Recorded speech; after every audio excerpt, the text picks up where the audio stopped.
Dr. Rhona Seidelman joined the History Department in the JuSt Center for Judaic and Israel Studies as the Schusterman Chair of Israel Studies in August of 2015. Her research interests are primarily in the history of immigration, medicine, and public health. Originally from Hamilton, Canada, near Toronto, she has a BA and an MA from Hebrew University of Jerusalem, where quite a few of our students are headed this summer, and a PhD from Ben Gurion University of the Negev. Is that where you two met? Where she met her husband, Dr. Yair Pinku, who's with us today. Before coming to OU, she taught at the University of Illinois at Urbana-Champaign. Her new book, Under Quarantine. Okay. Thank you. I want to hold it up. The new book, Under Quarantine, with Rutgers University Press, a really fine press in Israel studies, is the story of Shar HaAliyah, which was Israel's Ellis Island, focusing on conflicts surrounding the camp's medical quarantine. The book argues we can't understand contemporary Israel without understanding Shar Aliyah. For those of you who heard Rhona's job talk 4 or 5 years ago, you'll maybe remember this book in a somewhat earlier formulation, but having read the final product recently, I can tell you this is just an elegant, beautifully argued, and beautifully documented book, which I'm glad that Rhona is going to talk about today. Professor Seidelman's second book project, also very, I have to say, very topical, is going to be titled Zionism, Tuberculosis, and the Making of the 20th Century, which explores patients' experiences with tuberculosis and tuberculosis treatment in Palestine, Israel, from 1882 to the present. Professor Seidelman has also published articles on health and immigration in top-notch journals, including the American Journal of Public Health, the Journal of Israeli History, Association of Jewish Studies Perspectives, and Haaretz, which is, if you're not familiar with it, is the New York Times of Israel. So, without further ado, Professor Seidelman. Thank you. Thank you, sir. Pretty straight still? Thank you. Yes. Okay. Thank you, Alan. So I'm speaking here today. My talk was rescheduled because of a snowstorm. I grew up in southern Ontario, which means that I have very strong opinions about what actually constitutes a snowstorm and how much snow it would take to actually cancel an event. And clearly, Oklahoma and I do not see eye to eye on this. So I'm really grateful that we were able to reschedule this. And thank you to Scott Johnson for giving me his slot. And thank you to Alan and Trice for making these arrangements.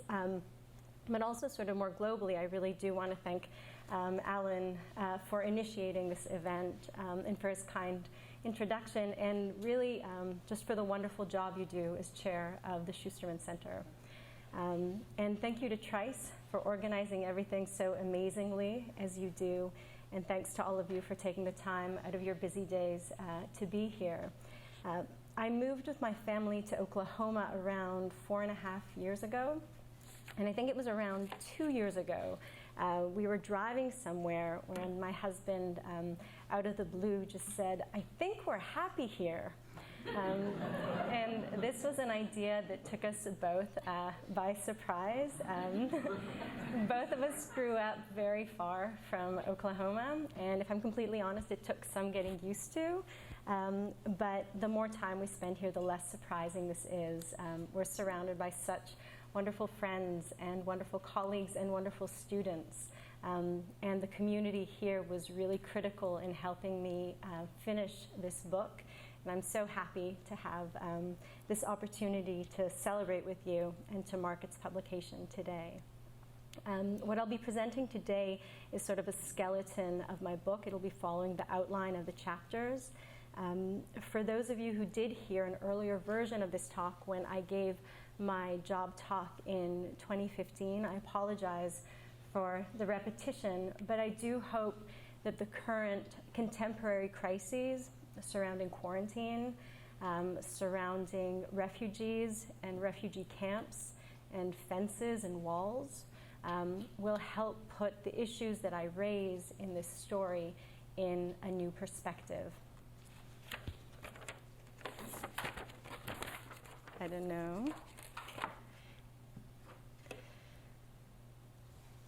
In 1949, the famous photojournalist Robert Capa photographed the fence that separated Israel's central immigration camp, Shara Aliyah, from the area around it.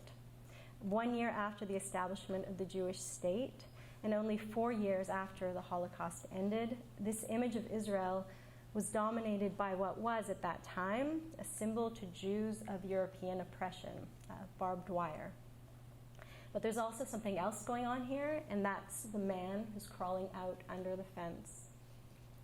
As I set out to show in my book and in today's talk, this photograph encapsulates a complex and controversial phenomenon. Its story and the many questions it raises are at the heart of the history of Shara Aliyah and the quarantine there of Jewish immigrants in the first years of the Jewish state. So the easiest way to understand Shara Aliyah is, as Alan said, Israel's Ellis Island. It was located near the city of Haifa in northern Israel, and it was the major immigration processing camp in Israel during the period of the mass immigration that followed the establishment of the state in 1948. And translated into English, its name means the gate of immigration. So at first glance, Shara Aliyah comes across as a textbook example of an immigrant quarantine station. Photographs of the camp and historiographical references make it clear that Shara Aliyah was isolated and fenced off, and that health concerns played a central role in the camp's conception and in its function.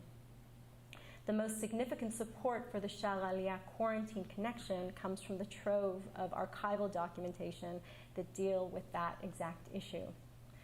This evidence makes a persuasive case for studying Shara Aliyah's function as a quarantine for Israel's early immigrants. However, other evidence tells a more complicated story. In the existing literature on Israel's mass immigration, Shara Aliyah is referred to in any number of ways as a processing camp, a transit camp, or an immigrant camp, but quarantine does not appear in that variety of terms. In addition, some scholars of Israel have been resistant to the categorization of Shara Aliyah as a quarantine. One individual cautioned that the rhetoric of quarantine has to be distinguished from policy. And just because people called it a quarantine doesn't mean that it was one. Another historian was more forthright in their objection, and they adamantly asserted that it's historically inaccurate to label Shara Aliyah a quarantine, since their own research shows that Israel did not quarantine incoming immigrants during the mass immigration. So another more tangible point of contention comes across in the archival documents as well, and that's the question: to what extent was the isolation at Shara Aliyah actually enforced? Right? As we see in this photograph, the barbed wire fence and the police presence at the camp did not actually prevent people from coming in and out, and this was known and discussed widely. But the Shara Aliyah administration knew that these breaches were a regular occurrence, but they didn't see them as an indication that the quarantine was failing and that the barbed wire fence and police could be removed. Instead, and paradoxically, they continued to insist that the quarantine was necessary to protect the country from diseases borne by the immigrants. So, what can we learn from the many conflicts surrounding the Shara Aliyah quarantine? The lack of consensus, the paradoxes, the level of passion from different quarters that's been sustained over so many years. This all points to the fact that this discussion represents more than just one institution and its health policy. They're valuable indicators of the stakes involved in a medical history of Shara Aliyah. Each of the 4 chapters of my book explores a different sphere of conflict surrounding the quarantine: confines, structure, meaning, and memory.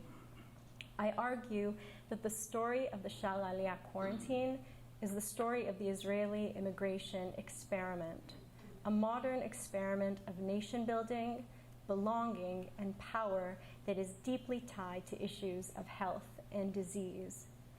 We cannot fully understand Israel until we understand Shara Aliyah. Here was the country's crucible, a gateway for nearly 500,000 immigrants. This is where they began to be changed into the Israeli people, and where the Israeli people began to be profoundly changed by them. So let's get briefly acquainted with Shara Aliyah. This is a photograph from the camp's opening in March 1949, and the people you see here are Yehuda and Leah Weisberger. Leah was a nurse in the camp, and Yehuda was the camp's director from 1949 until 1957, which were Shara Aliyah's busiest and most significant years. Yehuda had immigrated alone 13 years before this photograph was taken, and he was 19 years old at the time of his immigration, and he was escaping virulent anti-Semitism in his native Poland, and his migration to Palestine at the time, right, later became Israel, likely saved his life, since his father and his sisters were all murdered in the Holocaust. So in this period of the mass immigration, the country was facing an extraordinary influx of migrants. Between May 1948 and January 1952, nearly 700,000 people moved to Israel, which nearly doubled the country's entire population in only a few short years. And to give you just a sense of what this meant, when Palestine was under British rule, the Jewish community there brought in around 1,500 immigrants a month. And during the period of the mass immigration, they brought in approximately 10,000 immigrants a month. So they were dealing with this huge wave of migration. These people were from over 30 vastly different countries. The largest communities to go through Shara Aliyah were from Iraq, Romania, Poland, Turkey, and Iran. And for some, this move was an act of nationalism, wanting to be a part of the newly established Jewish state. But for most others, it was a last resort and a refuge, a country that, unlike most others, was not closed to or hostile towards Jews. So when I look at this photograph, I often think about how different Shara Aliyah was in this moment when it was taken from what it became. The plan at this point was that the camp would hold around 5,000 new immigrants, and they would stay there for around 4 to 5 days. And at the camp, they underwent a medical exam, and then were assigned their permanent places of residence in Israel. And so from the camp, they were bused to their permanent places of residence, to their new homes in Israel. So that was the plan. But what actually happened was that it became impossible to evacuate the immigrants that were already residing in the camp before new ships arrived. And although some people did manage to complete their processing in just a matter of days, many others ended up staying in the camp for weeks and months. And very, very quickly, the camp became overflowed far beyond capacity, with thousands more immigrants that it was meant to hold. And tents were put up to provide additional housing, and often these were insufficient as well. And the camp area, not surprisingly, became filthy, and life in Shara Aliyah became incredibly tense, both for the immigrants themselves and the people who were working there.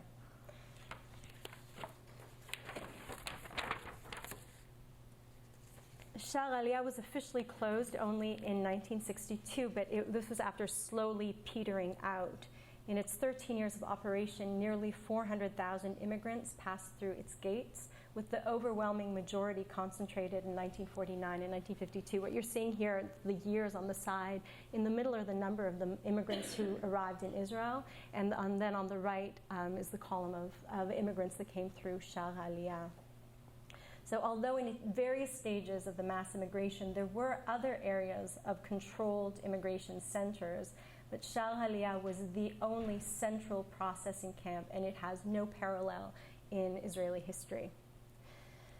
So a few words about how I'm defining quarantine, which is a word that is very, very present in our lives these days. So thinking back to my colleagues' comments, there is a simple reason why scholars may be hesitant about defining Shara Aliyah as a quarantine. We know from the work of Dan Bar-El, Theodore Grushka, and Nissim Levy that in 1948, Israel had 3 official and functioning quarantine stations for international travelers. This was in Haifa, in Tel Aviv Jaffa, and in the Eilat ports. And Sha'ar Aliyah was not one of them. So according to this line of thought, anyone who argues that Sha'ar Aliyah was not a quarantine is not entirely wrong, since it doesn't fit into this precise category. But this is a definition of quarantine that, in my mind, falls flat. It's limited and it's superficial. Scholars of isolation and quarantine have expanded and challenged the traditional definition of this concept, giving us an opportunity to understand it more fully as a human act and not only an explicit public health policy. Michel Foucault famously exposed the blurred boundaries between quarantine and other forms of state-imposed isolation and punishment. Historians Carolyn Strange and Alison Bashford have continued Foucault's comparative approach. Their insight helps us see Sha'ar Aliyah within a larger global frame of isolating practices. But in my mind, one of the most eloquent and thought-provoking arguments for expanding the definition of quarantine was made by David Mustoe in Quarantine and the Problem of AIDS. This is an article that contextualizes the history of quarantine as a way to argue against the quarantining of AIDS patients in the 1980s. So Mustoe brings our attention back to the basics. He focuses on the essential characteristic of a separating boundary. He traces the different manifestations of contagion for which quarantine has been used in the past. He lists the names that aren't surprising to us necessarily: leprosy, yellow fever, cholera, TB, and AIDS, which was something that happened in the early 80s. But Mustoe also includes the, quote, disease of immigration, drugs, and feared minorities. He deliberately includes social diseases because, as he emphasizes, the concept of quarantine is far broader than its modern applicability to a well-understood communicable disease. Quarantine is a marking off, the creation of a boundary, to ward off a feared biological containment lest it penetrate a healthy population. This is where we find Sha'ar Aliyah, right? Within this broader applicability of quarantine, it wasn't necessarily one of Israel's official international quarantine stations, but neither was it just a metaphor for quarantine. It was a boundary meant to ward off the disease of immigration, separating people who were considered physically and socially contaminating from the uncontaminated. But because the people that it was meant to ward off were the same people that Israel was said to be welcoming, or even more, that Israel was meant to be for, it was perhaps inevitable that this warding off would not go unchallenged. It was fundamentally provocative right from the start. So Sha'ar Aliyah was built on the foundations of the former British Army camp St. Luke's, and this meant that much of the infrastructure for the processing camp was already there before Sha'ar Aliyah even opened. But still, they needed to do significant renovations, and over 10 weeks, the existing water, sewage, and electrical systems were expanded, and over 100 new buildings were constructed. So despite these changes, the barbed wire fence that had surrounded St. Luke's that we see here wasn't altered. It was left in place. There were also internal barbed wire fences within the camp, and these were almost entirely removed with one exception. So this goes to show that even though the barbed wire fence was originally constructed by the British, it was willingly adopted by the Israeli authorities. In the overhaul that took place when St. Luke's was transformed into Sha'ar Aliyah, it could have been removed, right, like the internal fences. But the camp administrator saw that it had a role to play, as we see outlined here, right? One of the aims of the camp is the isolation of the new immigrant, right? Until after the medical examination, the isolation is meant to be a guarantee to protect the Israeli yeshuv, or the Israeli society, from epidemics and disease that could have come as a result of the mass immigration. So this idea isn't very surprising, right? Historians' account of this period convey over and over again an atmosphere of panic, crisis and despair among the people who were working in immigrant health, the healthcare workers in Israel. The historians essentially tell a story of a wave of immigration that was not only unprecedentedly large and fast, but that also had extremely high rates of disease. And the responsibility for this then fell on an utterly overwhelmed healthcare system that suffered from a shortage of funds and a shortage of hospital beds. The healthcare workers, the media, and eventually the public became terrified that there would be outbreaks of very serious epidemics. So given this context, this idea has a certain logic to it. But there's a serious glitch in this logic, since the fence didn't completely work. Right? Overall, the camp administration estimated that 1% of the immigrants who went through Sha'ar Aliyah evaded the administrative process by slipping out through the fence. But what I found is that this number doesn't include people who were accounted for and did go through the administrative process, but just went back and forth through the fence for various reasons. And they did this for all sorts of reasons. They would go up to Haifa, to the city nearby, for entertainment. They would go out to buy things on the black market. They would go to visit family and friends who were already settled in Israel, and they couldn't go out through the main gate, so they would just go out through the fence, right? So that number would be much, much higher. So breaking out of the fence was not the only way that immigrants defied the camp authorities. Sha'ar Aliyah was alive with non-compliance and rebellion in a very exciting way. The new immigrants used physical force, and they organized demonstrations. There were those who staged large rallies. Some were upset about the housing placements they were given for outside of the camp. They refused to leave the camp until they were given a different place to live, or they refused to leave the camp when they were told. Others became violent. They physically attacked the people who were working there, and countless others wrote letters of complaint about camp life and policy, and using language that was often very, very biting. They got the voices of the immigrants heard to the camp administrators, to the press, and to the public. There were also rebellions that specifically targeted the healthcare system in Sha'ar Aliyah. There are amazing stories of parents who put ladders to the windows of the hospitals, climbed in and stole their children away. And there was also a story that took place in 1950 of a group of tuberculosis patients who went on a hunger strike in Sha'ar Aliyah to protest the living conditions in the camp. And that's something that I'm writing more about now in my project on tuberculosis. So in much the same way that these protests took shape, the immigrants at Sha'ar Aliyah fought against being contained inside the barbed wire fence. But this protest was longer, it was more drawn out, and it was gradual. Right? They didn't come together at one moment to pull the fence down, but instead daily and over time and with relative ease, they simply defied it. And the immigrants created a situation that prompted one official to say, in theory the camp is closed, but in reality it's open to all.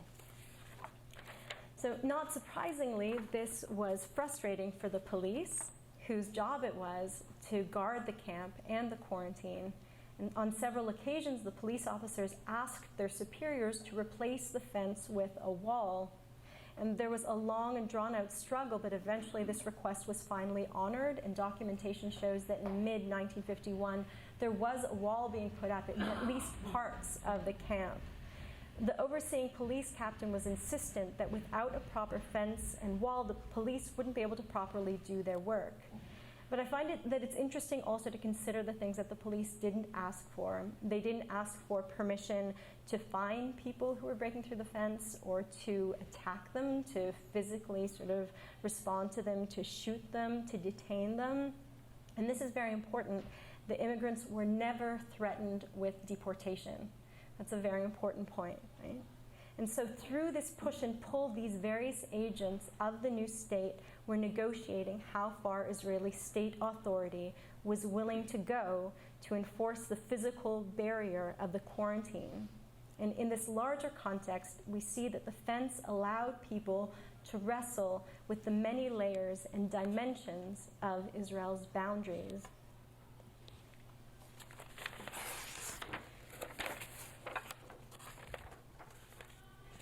In March 1951, two journalists wrote two very different articles, one in response to the other, about Shar Aliyah. The first one was written by Rafael Sela, and it was entitled A Gate of Immigration or a Quarantine Camp. That's what we're seeing here. So this article is surrounded by a border of thick, dark barbed wire. It covers 3 large pages with text and very stirring photographs that illustrate the difficult conditions of camp life. The author's main claim was that Israelis needed to see that this place was more than just a processing camp. It was an important symbol of how the new immigrants would be welcomed in Israel, and as such, it was failing. The root of the problem for this author was isolation. Shar Aliyah is a quarantine, he explains. Its isolated location and its barbed wire keep the immigrants physically and emotionally cast out of Israeli society. As the first home in Israel, it tainted the entire immigration experience. The author raises the popular idea that the immigrants' diseases made the isolation necessary, and he frames the health concerns as logical and rational. But he emphasizes that where the country was going wrong was by honoring only these logical justifications and ignoring the power of symbols. He wrote, quote, "Beyond every argument, beyond every convincing explanation, there is a cancerous truth." And then he goes on, "The wall is a symbol that no explanation can negate, a symbol of division between peoples, a symbol that says the state no longer believes that it can absorb the immigrants by way of the heart. She, the state, has given up her foremost, most holy responsibility to penetrate into the heart of the person she is bringing to the land." So this article's explicit criticism was aimed at the country at large, and the author openly expressed sympathy towards the people who were working in Shar Aliyah, but nonetheless, there were people in the camp administration who were very upset, and they collaborated on a different article in response. This was called Israel's Gate. So these two articles frame Shar Aliyah so differently, it almost feels like they're talking about two completely different places. When the first article shows photos of people in crowded conditions, lying on the ground, children playing in dirt, and people maneuvering through the barbed wire fence, the second has photos that show order and industry and tidiness, and perhaps most significantly for my purposes, there is absolutely no photograph of the wall and barbed wire fence that was featured so prominently in the other one. One of the things I've looked at this image so many times, and I feel quite confident that this was actually taken before the camp ever opened, because when you look very closely, there are no people, right? And that was very quickly when the camp opened, it was just completely crowded. So that's something that I think is also interesting there.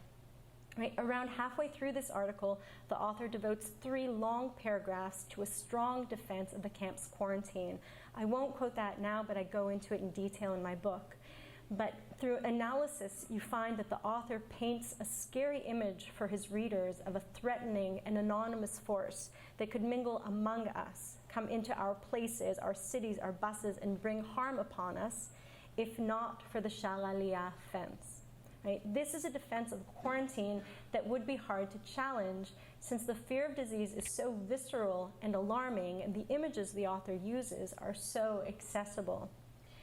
This article echoes the camp administration's position. The quarantine is a logical and necessary act of protection. But then the question is, how could the administration be insisting that the fence is necessary when they knew that it wasn't actually working, right? That people were going in and out. So fear of immigrants is a widespread worldwide phenomenon, and Israel is no exception. It's well documented that alongside the euphoria for the establishment of the Jewish state, Israelis regarded the mass immigration and its immigrants with apprehension. And the health of the immigrants was a real concern, yet scholars of health and immigration, including Alan Kraut and Howard Markel, have shown that historically we find a conceptual link between disease and socially marginalized others, such as immigrants. And as historians of Israel have shown, during the mass immigration, the Israeli population was very fearful of the immigrants' various diseases, right, which included tuberculosis and ringworm, but also spanned to social diseases, right? That included lax moral character, behavior, and lifestyle. So the ineffective yet defended quarantine at Sha'ar took place in this context of a broad fear of disease and foreignness. So Michel Foucault has described quarantine as the immediate salvation of a threatened society. This idea is appropriate to Sha'ar in Israel. To some, a sense of salvation or comfort was derived from the symbol of the fence, right? By containing the immigrants in this way, there was an impression of control in a period that felt very out of control. Right? But then these thoughts generate the question, if it was just an issue of general control, why was there any reference at all to quarantine and such a heavy reliance on the health rationale to defend the quarantine in Sha'ar? So to understand this, we need to keep in mind that Sha'ar Israel was born of a context of 20th century medical power. In the first half of the 20th century alone, tuberculosis, one of the most fatal diseases of the modern world, was made preventable and increasingly treatable. In 1921, Banting and Best's discovery of insulin helped turn an often fatal disease into a manageable life condition. And Alexander Fleming's discovery of penicillin in 1929 contributed to infection's diminished potency. This was a period of proliferation of scientific thought and a belief in the capacity of medical progress. And moreover, medical science was a trusted and respected authority in Zionist ideology and practice. And so when the Sha'ar officials turned to the medical explanations, they were relying on a known, trusted, and prominent authority. The state officials who used the medical rationale in defense of the quarantine were themselves part of the environment that was feeling threatened by the unknown that the immigrants embodied. And as a result, they took refuge in the health rationales they were espousing. But let's go back for a moment to the first article and its take on the quarantine. What I find perhaps the greatest power of this text is that it does not accept the threat of contagion as omnipotent, which I think is something worthwhile for us to be considering these days, right? It proposes that contagion is not the only threat to a society. The alienating, isolating symbols of a wall and barbed wire are threats in their own right. So when you drive into Haifa today on the coastal highway, official green signs direct the public to various different neighborhoods. And after you follow the signs at the entrance of the city, there's a place marker, which you see here. It's a large stone sign that says in Hebrew, Arabic, and English, Sha'ar Ha'aliyah. So today, this is an unassuming residential neighborhood. There are some low apartment buildings, some grassy fields. And except for this name, there is absolutely no mark of what it once was. So in and around the area, there are a few memorials, but they have nothing to do with the historic camp. Right? However, if you spend some time sleuthing, as I did with my family many times, it is possible to find one sign on which Sha'ar appears prominently. It is the local gas station. Right? So standing there, looking at the gas station, it's almost impossible not to feel that Sha'ar has been forgotten, and I would add rather pathetically so. Right? To the extent that any memorialization is in fact being done at this historic site, it's not for anyone who was involved in Sha'ar, let alone the hundreds of thousands of immigrants who went through there. Right? In this location, which is arguably the most symbolic spot for the post-1948 mass immigration, anyone who doesn't know to look for more about Sha'ar could just mistake it for any other name on a gas station. However, if you drive south for around 20 minutes or so, you come to the Atlit Heritage Site. In its most famous incarnation, Atlit was the location of the British Mandate detention camp for illegal Jewish immigrants to Palestine from 1939 to 1948. So today, it is one of Israel's most impressive heritage sites. It conjures Pierre Nora's idea of a harmonious model of the past. And Tamar Katriel has wonderfully described it as nostalgic, heroic, and sacrifice-filled. And it makes for a fascinating comparison with Sha'ar. Barbed wire is central to the memorialization at Atlit. It appears in photographs, it is emphasized in descriptive texts, and it's physically abundant throughout the camp itself. There's a barbed wire gate that you have to walk through at the entrance to the camp. There are barbed wire fences all along the camp's boundaries and huts, and there are huge photographs of the immigrants, which are dramatically mounted behind barbed wire.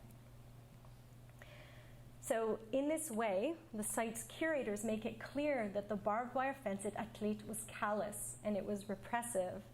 Above all, the Atlit memorialization makes it clear that of all places in the world, here in the historic land of Israel, this should not have happened to Jews.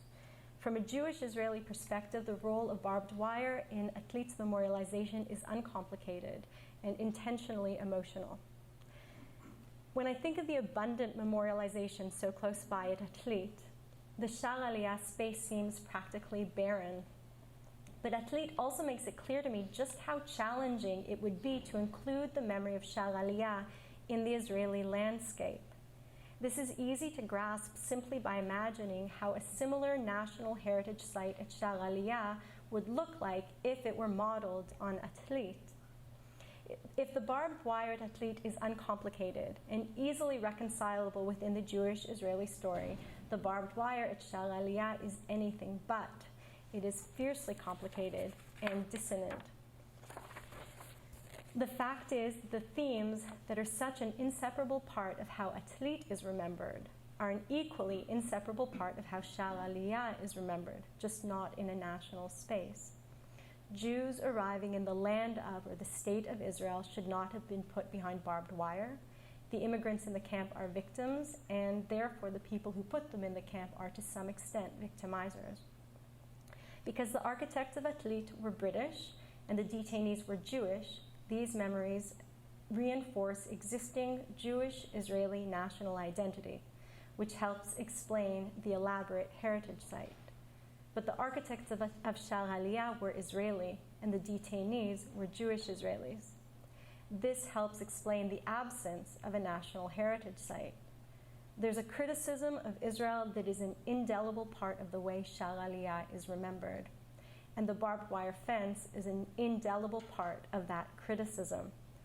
This all comes together to make it clear how challenging it will be to integrate this history into the mainstream Israeli story. And here I will conclude.